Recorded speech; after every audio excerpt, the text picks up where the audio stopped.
بسم الله الرحمن الرحيم الحمد لله والصلاة والسلام على رسول الله وعلى آله وصحبه ومن والاه ما بعد.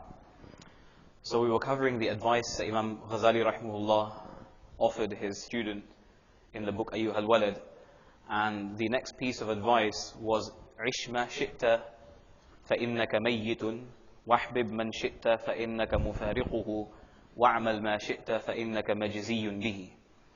This statement Imam Ghazali rahimahullah shares as a piece of advice is extracted from a narration in which Jibreel alayhi salatu wasalam approaches the Prophet alayhi salatu wasalam and says to him, O Muhammad, عِشْ مَا شِئْتَ فَإِنَّكَ مَيِّتٌ. Live as you want, for indeed you will die. Love whom you want, for indeed you will be detached from them. You will separate from them, depart from them.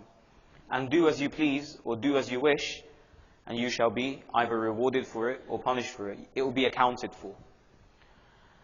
This is a very brief statement from Jibreel alayhi salatu wasalam to the Prophet sallallahu alayhi wasallam, but it's packed with wisdom.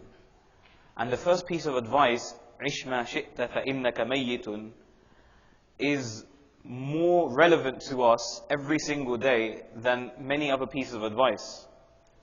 What this statement is telling us is that you can live your life how you want to, but you must know that there is a certainty that will arrive, and that certainty is death.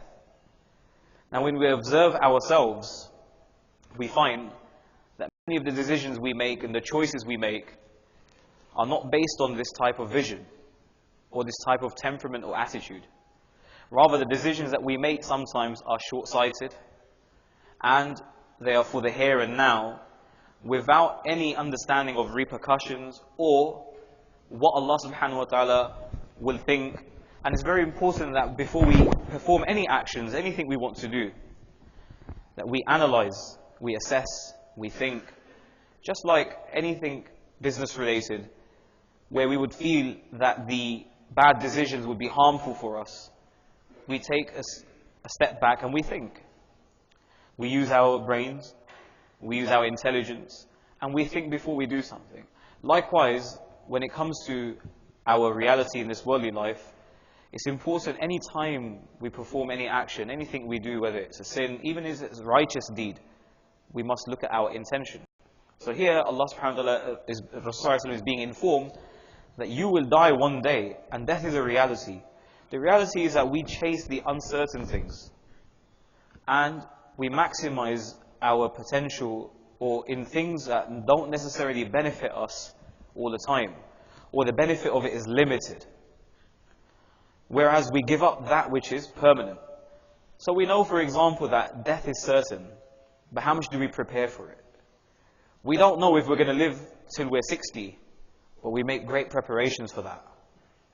We speak about our retirement age, we speak about retirement plans, and there's absolutely nothing wrong with being meticulous in your planning. But sometimes we're in this false sense of illusion that we will be living while we're in our 60s and 70s and 80s. And we make preparations for it. And we don't just make preparations, we probably utilize most of our time in preparing for it.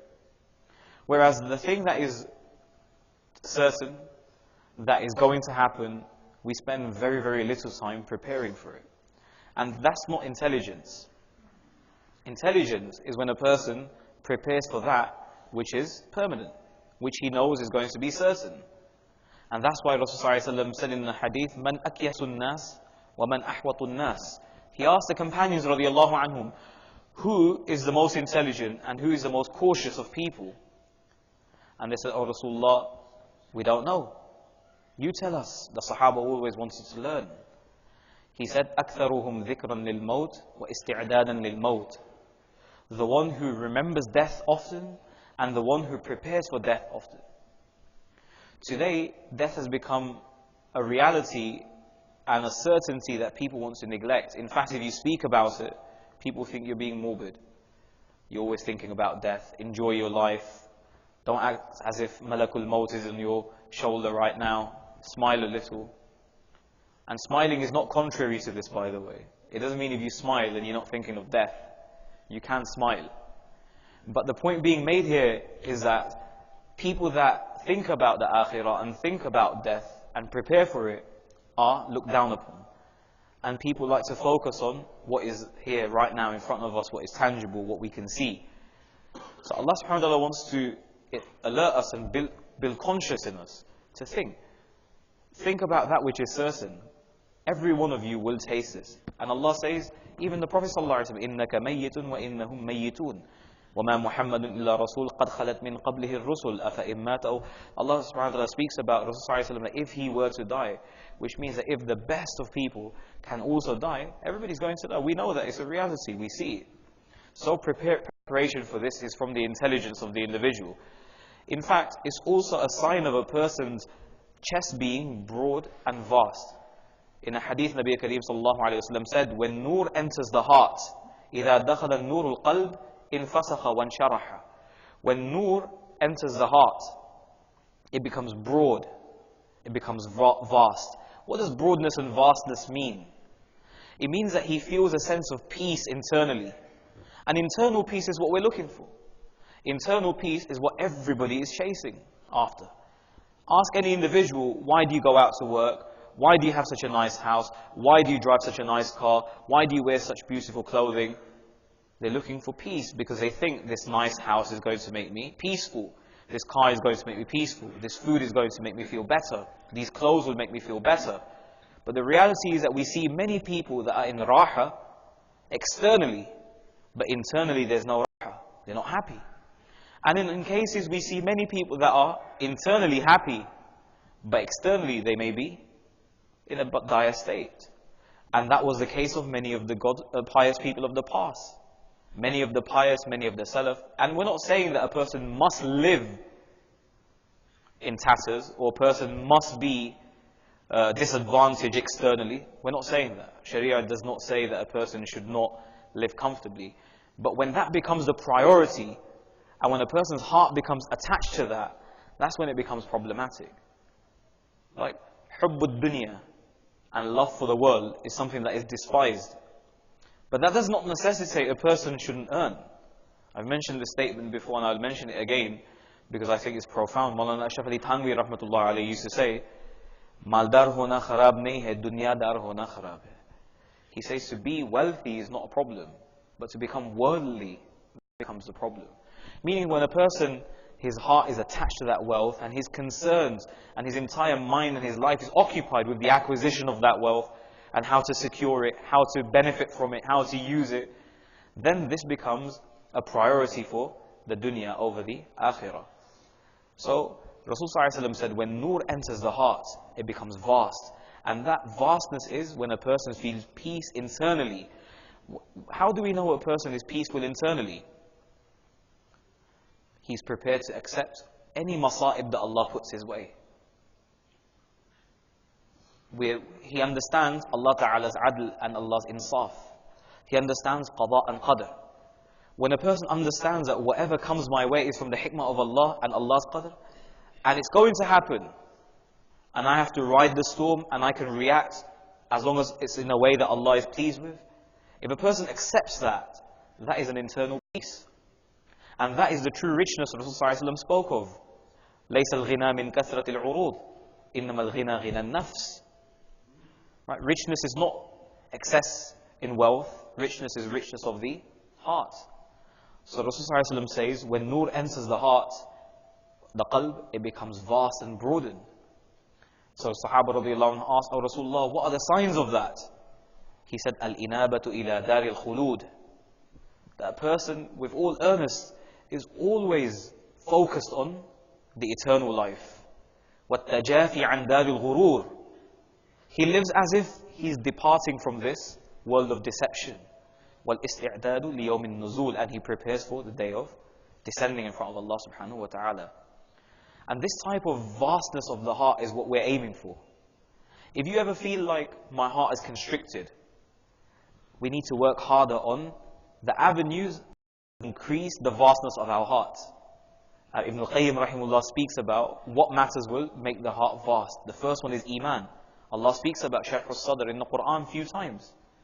أَلَمْ نَشْرَحْ لَكَ صَدْرَكَ أَفَمَنْ شَرَحَ اللَّهُ صَدْرَهُ لِلْإِسْلَامِ فَهُوَ عَلَى نُورٍ مِّن رَبِّهِ The one whose heart Allah has made broad and vast for Islam, he is on the nur from his Lord.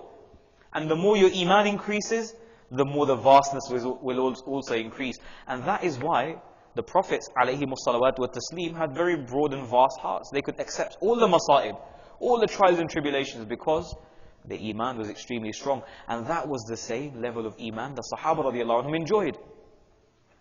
I'm going to mention two incidents and I'm going to end here. Haram bin Milhan radiallahu anhu. Who knows the famous companion Haram bin Milhan? If you know the story of Bi'r Ma'una, the tragedy of Bi'r Ma'una, when Sahaba radiallahu anhum were sent to tribes of Ra'al and Dhakwan to teach the people Quran, because a few people came and they said to Rasulullah that we are interested in Islam but we need teachers. And Rasulullah sent a group of companions. Anas bin Malik radiallahu anhu says, my uncle Haram bin Milhan was one of them.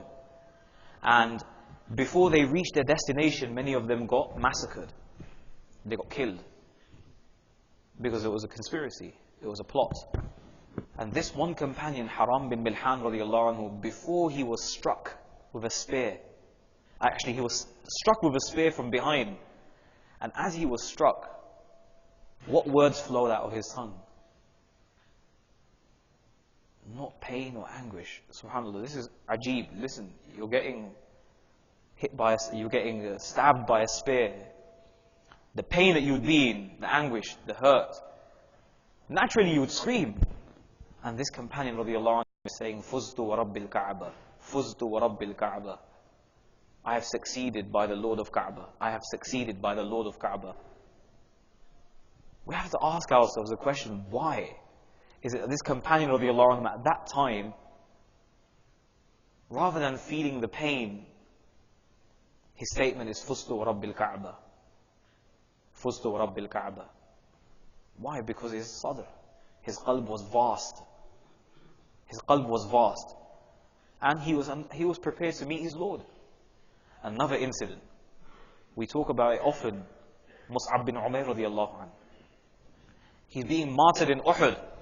Martyred in Uhud, and there's not sufficient clothing to shroud him. And the Sahaba are weeping. So you might think they're weeping because they're remorseful. No, these were also individuals that had a vast heart.